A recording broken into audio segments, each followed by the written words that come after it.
কিভাবে আপনার ফটো দিয়ে খুব সহজে ফেসবুকের জন্য কভার ফটো বানিয়ে নেবেন। শুধুমাত্র টেম্পলের মধ্যে আপনার ছবিগুলো সিলেক্ট করে দিলেই হবে। তো চলুন শুরু করা যাক আজকের ভিডিও। আর ভিডিওটি দেখার আগে সবার কাছে একটাই রিকোয়েস্ট, অবশ্যই ভিডিওটিতে একটি লাইক দিন।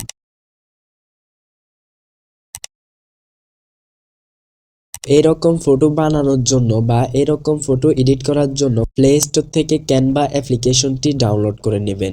এই অ্যাপসটির লিঙ্ক ডেসক্রিপশন বক্সেও দেওয়া আছে, চাইলে ওইখান থেকেও ইনস্টল করতে পারেন। অ্যাপসটি ওপেন হওয়ার পর আপনাকে এখানে সার্চ বারে ক্লিক করতে হবে। এখানে অটোমেটিকলি টেম্পলটা সিলেক্ট করা থাকবে। আপনি এখানে লিখবেন aesthetic elegant fashion Facebook cover.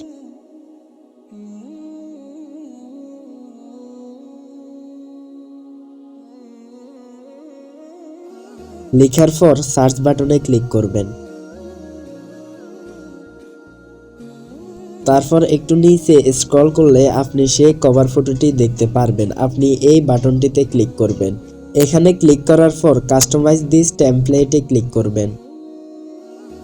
তারপর এখান থেকে যেগুলা আনওয়ান্টেড অবজেক্ট, যেগুলো আপনার প্রয়োজন নেই, ওগুলাকে আপনাকে রিমুভ করতে হবে। যেমন এখানে এই যে এই লোগোটা দেখতে পাচ্ছেন, এই লোগোটা আমার প্রয়োজন নেই, তাই এই লোগোটাকে ডিলিট করার জন্য এখানে ক্লিক করব।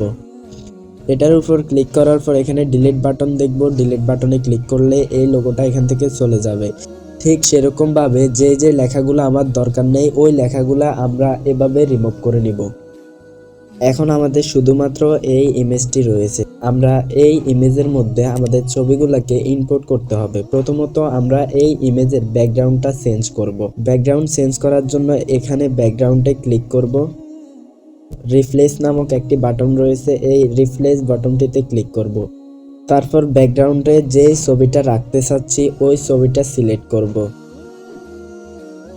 এখন ছবিকে পজিশন অনুযায়ী বসানোর জন্য এখানে একটু স্লাইড করব। স্লাইড করার পর ক্রপ নামক একটি বাটন দেখতে পারবো, এই ক্রপ বাটনটিতে ক্লিক করব। তারপর ছবিটিকে পজিশন অনুযায়ী বসিয়ে দিব। তারপর এখানে ডানে ক্লিক করব। এখন আমাদের ব্যাকগ্রাউন্ডের ছবির সামনে যে 5টা ছবি রয়েছে ওই ছবিগুলোকে চেঞ্জ করতে হবে। ঠিক একই নিয়মে ছবিটার উপর ক্লিক করব। তারপর এখানে রিপ্লেস বাটনটিতে ক্লিক করে আমাদের ছবিটাকে ইনপুট করব। ছবিটি পজিশন মতো না হলে আবার আগের মতো এখানে ক্রপ বাটনটিতে ক্লিক করে ছবিটিকে আমরা পজিশন অনুযায়ী বসিয়ে দিব। ঠিক আমাদের বাকি 4টা ছবি সিলেক্ট করে এনে এখানে পজিশন অনুযায়ী বসিয়ে দিতে হবে। ওকে, আমাদের ছবিগুলো সবগুলো বসানো শেষ। এখন আমরা ছবিটির মধ্যে টেক্সট অ্যাড করব। টেক্সট অ্যাড করার জন্য এখানে প্লাস আইকনে ক্লিক করব। তারপর এখানে টেক্সট অপশনটিতে ক্লিক করব। এখানে অ্যাড এ টেক্সট বক্সে ক্লিক করব। তারপর আমরা যেটা লিখতে চাচ্ছি ওই লেখাটা এখানে লিখব। তারপর লেখাটিতে পজিশন অনুযায়ী বসিয়ে দেব।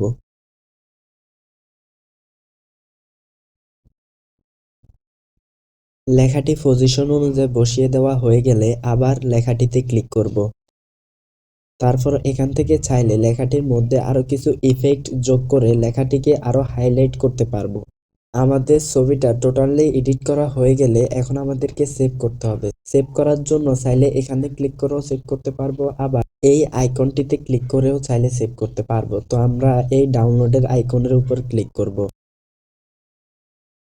এখানে ক্লিক করার পর একটু লোডিং হয়ে আমাদের ছবিটি কিন্তু গ্যালারিতে সেভ হয়ে গেছে। সো গাইস, এভাবে চাইলে আপনি আপনার ফটো দিয়ে এভাবে ফেসবুকের জন্য কভার ফটো তৈরি করতে পারবেন। ভিডিওটি আজ এ পর্যন্তই। ভিডিওটি দেখার জন্য ধন্যবাদ।